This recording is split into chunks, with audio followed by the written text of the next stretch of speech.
నెల్లూరు జిల్లా వైసీపీ ఉపాధ్యక్షుడు మాజీ జెడ్పీటీసీ వెంకటశేషయ్యను పోలీసులు అదుపులోకి తీసుకున్నారు. వెంకటాచలం మండలానికి చెందిన శ్రావణి అనే మహిళ ఫిర్యాదుతో పోలీసులు ఆయన్ను అరెస్ట్ చేశారు. వివరాల్లోకి వెళితే పెంచలయ్య అనే వ్యక్తి విద్యుత్ శాఖలో పనిచేస్తూ 2021లో మరణించాడు. ఆ ఉద్యోగం కోసం శ్రావణి ప్రయత్నించారు. అయితే ఆ ఉద్యోగం కావాలంటే తన కోరిక తీర్చాలని వెంకటశేషయ్య ఆమెను బెదిరించాడు. పలుమార్లు అత్యాచారానికి కూడా పాల్పడ్డారని శ్రావణి పోలీసులకు ఫిర్యాదు చేసింది. దీంతో శేషయ్యను పోలీసులు అరెస్ట్ చేశారు. వైసీపీ నేత అరెస్ట్ అయిన విషయం తెలుసుకున్న వైసీపీ జిల్లా అధ్యక్షుడు కాకాని గోవర్ధన్ రెడ్డి, ఎమ్మెల్సీ చంద్రశేఖర్ రెడ్డి పోలీస్ స్టేషన్కు చేరుకున్నారు. వైసీపీ నేతలను కావాలని అరెస్ట్ చేశారని మండిపడ్డారు.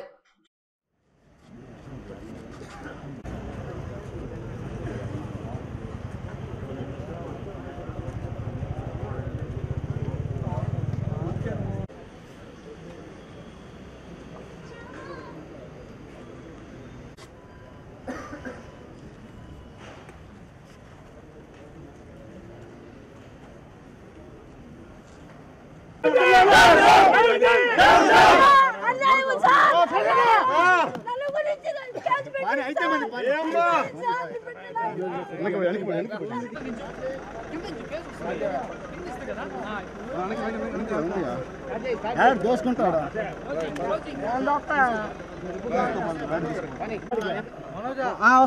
బండి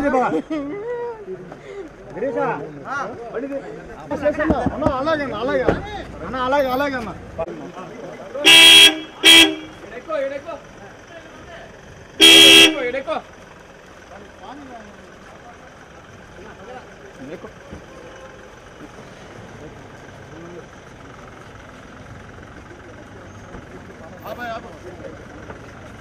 అన్న జాగ్రత్త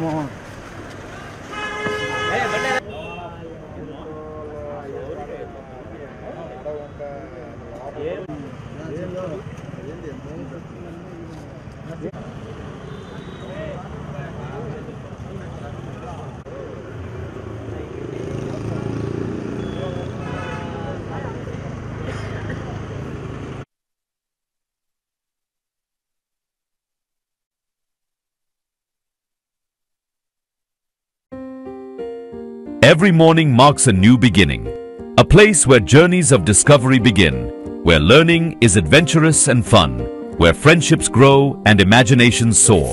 Want to become an IITN or doctor? The journey to a brilliant future starts now. Admissions are open. Mount Litera Group of Schools, nursery to grade 10, now at BV Nagar, Lakshmipuram, Nelluru.